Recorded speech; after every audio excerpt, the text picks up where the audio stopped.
Wayne Brown here, the Ram Man, my friends. We're going to talk about mounting our new hub. You know, unit hubs are nice. They sure are quick to mount.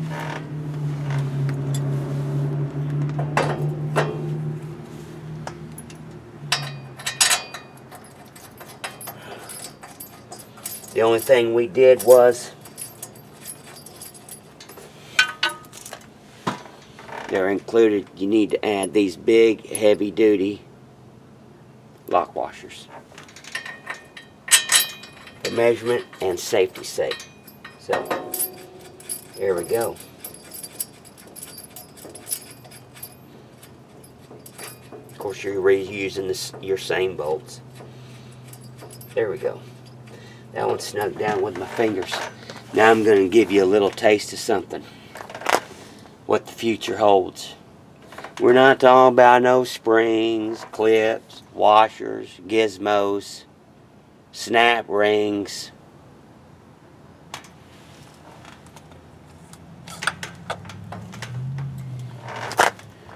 That's how you put it in. Tighten down 3 screws. Brilliant design. Look at that. Let's talk about the hub ourselves. It's actually a better design than the Mopar hub. I don't say that very often about my Mopar parts, but the truth is the truth. So we got to thinking about something. We needed to make up 400 distance between here and the rotor. So, you know, bringing back our disc brake and our brake technology. Of course, we're specialists in the Mopar world. That's what we've been doing all of our lives, making restoring components and making brake components. Well, you know, we took a little bit from high performance brakes, some ideas in IndyCar and Formula One. You ever notice that all these new rotors and big brake kits and all that, they've got all these rotors where the air can move through them. They bolt on with little bitty hats. They've got spacers in between and heat sinks and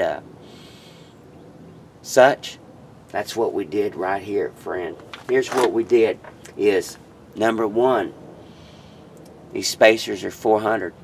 Number 2, the stainless hub spacers are technology used in Formula One and NASCAR. This is a design improvement.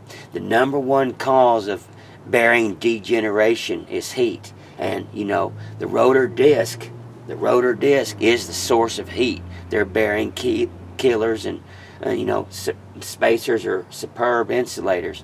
Number 1, these stainless steel spacers, they have 1/3 the heat transfer of carbon steel. Their thermal conductivity is about 16 versus 54. Number 2, the spacers allow circulating air to help cool the disc and the hub. All rotor discs are vented for this reason, for that airflow. Number 3, these spacers, they greatly reduce the actual contact of the rotor disc with the bearing hub. This, of course, significantly reduces heat transfer. And 4, you know, the bearing hubs run much cooler than the factory OEM design, greatly increasing the strength and the span. I mean, here's the facts.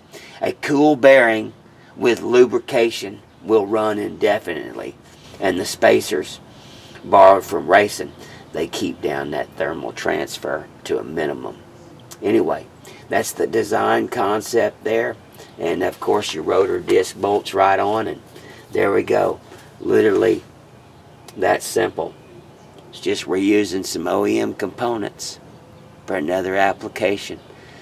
Thank you, my friends. Have a wonderful day. God bless you. We're here in Fort Worth, Texas. 817-691-5996.